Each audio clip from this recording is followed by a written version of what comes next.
E tem muitos mitos. Agora que vem uma coisa muito interessante de se admitir aqui. Você falou assim, olha, eu sou ateu, não entendo nada de Bíblia.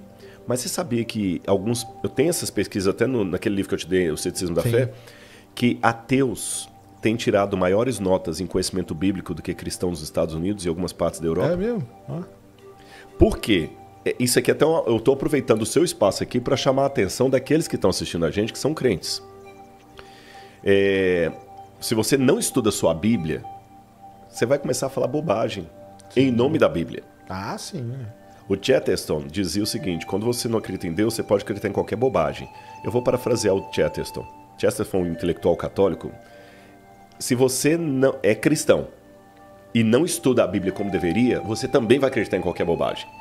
E Sérgio, eu vou falar uma coisa aqui, mesmo você não conhecendo a Bíblia, você vai conseguir perceber o absurdo das respostas. Eu tenho tudo isso em pesquisa do Pool Forum e também de um outro instituto lá, que agora me fugiu o nome, mas o Pool é um dos principais dele, faz pesquisa sobre conhecimento religioso. Pena que isso é mais nos Estados Unidos do que aqui. Mas a realidade do Brasil não deve ser muito diferente, não, porque a gente tem pouca pesquisa de campo. Mais de 50% dos entrevistados acreditavam que a expressão Deus ajuda quem cedo madruga está na Bíblia, e não está. Há pessoas que pensam que Sodoma e Gomorra era um casal. Ah, mas aí não. Aí até eu sei que não. 13% de pessoas religiosas, e as pesquisas tabuladas, tá? Nível superior, crianças, tudo, acreditando que Sodoma e Gomorra eram duas mulheres. Tinha gente que não sabia que o Sermão da Montanha estava na Bíblia. Tinha gente que achava que o Evangelho de Tomé é um dos evangelhos da Bíblia. Isso é uma coisa assim tão absurda. Então nós estamos vivendo hoje, com muita tristeza no coração que eu tenho que admitir isso para você. E antes que alguém fique revoltadinho aí e mande mensagem mal criada, vamos corrigir a estatística mudando os nossos hábitos, nós que somos crentes. Sim, claro. Nós não podemos hoje dizer que o mundo cristão conhece a Bíblia. Eles conhecem os mitos. Esse, na verdade, é um fenômeno que não é só do cristianismo, É isso que eu ia até te perguntar, porque talvez aí no seu lado, né? Porque no meu eu sei que sim, mas no seu os mitos são mais interessantes do que o texto mesmo que tá ali. Tipo, eu falo assim, pô, tem lá o Santo Graal, cara, o pessoal atravessou a Europa para ir atrás do cálice, que é onde tava Porque isso aí fala, caramba, que história maneira, né, cara? Não, cara, você vai ler, não tem nada disso. Os caras estavam ali sentados, comiam, bebiam, igual a gente faz, igual hoje, tá tudo bem. Como que é os mitos aí? Eu vou responder isso em 2 níveis para você. Primeiro nível, a questão dos mitos. Eu hoje acho que o problema é mais profundo. Por quê? Falando de mito, é muito interessante ler a Ilíada de Homero, mas o pessoal prefere assistir o filme Troia. Não quer ler a Ilíada. Sim. Pô, mesmo falando sei lá, 2.000 páginas? Mesmo falando do mito, o pessoal não quer ler. E tá piorando, que agora o filme traz um monte de coisa que não está no livro, que não está no original, muita coisa romanceada, licença poética. Mas o pessoal é mais cômodo assistir o filme na Netflix do que ler o livro. Eu estou falando de mito. E nisso aí, quantas frases de Nietzsche que ele nunca falou, que o pessoal falando de Nietzsche, quanta coisa que não foi dita, porque é mais cômodo. Então, eles criam um mito do mito, né? O mito do mito. Não é só porque o mito é mais fantástico, é porque hoje eu acrescento a isso que você falou, uma preguiça mental. Ah, sim. Que eu quero tudo mastigar. Tá em todas as áreas, todas até as nas áreas. vocês. E na Bíblia está também. Então, o primeiro ponto é esse, a preguiça mental.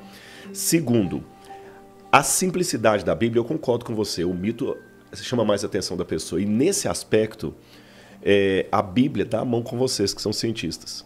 Porque a tendência da Bíblia, se você olhar a Bíblia friamente como um livro histórico, uma produção de literatura, você vê que a Bíblia sempre tenta puxar do mito para a realidade. Entendi. Por isso que falou assim, coisa tão simplesinha ali, o mito chama a atenção. E é mesmo. Porque você compara, por exemplo, as cosmogonias.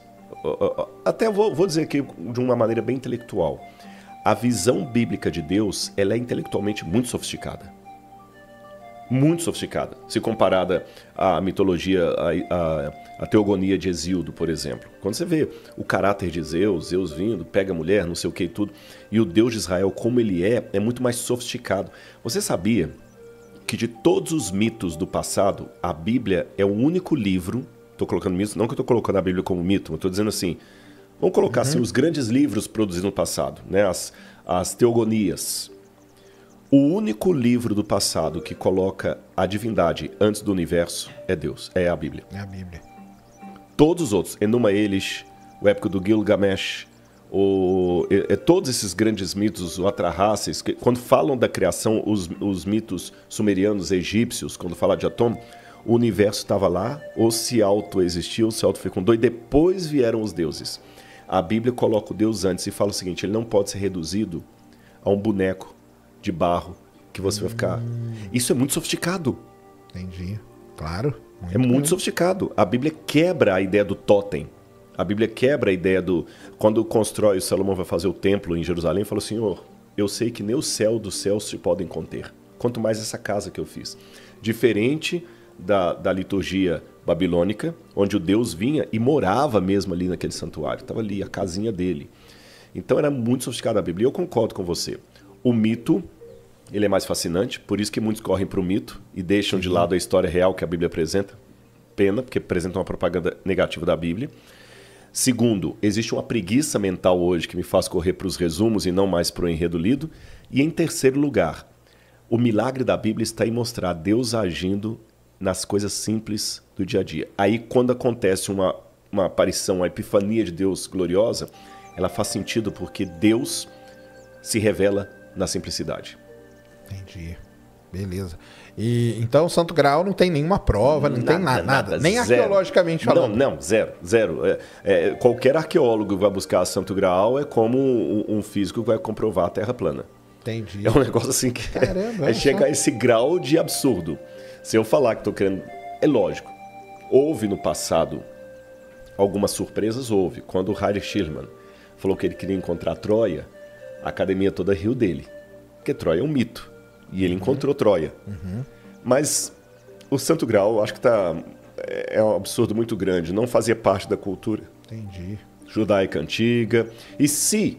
Estou trabalhando com a conjunção aqui. Se houver um Santo Graal que foi preservado e amanhã encontrem, e você lê, o Rodrigo falou que não. Se, pode ter certeza, não vai ser nada de um cálice de ouro que tem poderes mágicos. Vai ser um copinho besta. E